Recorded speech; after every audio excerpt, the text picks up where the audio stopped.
Maka Ibu Mega menyatakan prihatin dan sangat mengkhawatirkan ya terhadap yang beredar ada pesan kayaknya ada tekanan Pak Erlangga. Apakah Pak Hasim menjabat? Ya, kalau proses itu sebagai wacana publik, sebagai hal-hal yang dirasakan, sebenarnya sudah terjadi jauh sebelumnya.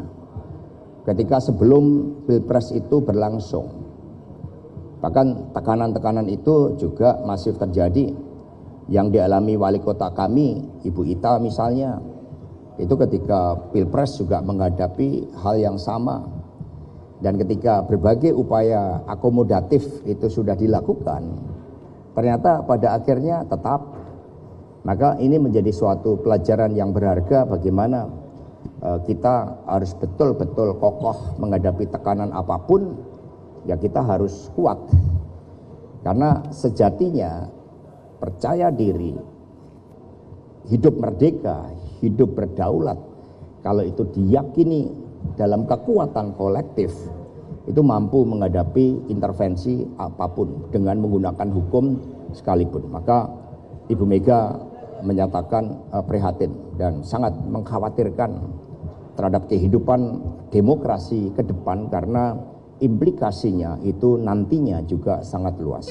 Erlangga Hartarto setelah mempertimbangkan dan untuk menjaga keutuhan Partai Golkar dalam rangka memastikan stabilitas transisi pemerintahan yang akan terjadi dalam waktu dekat, maka dengan mengucapkan Bismillahirrahmanirrahim serta atas petunjuk Tuhan Yang Maha Besar, maka dengan ini saya menyatakan pengunduran diri sebagai Ketua Umum DPP Partai Golkar.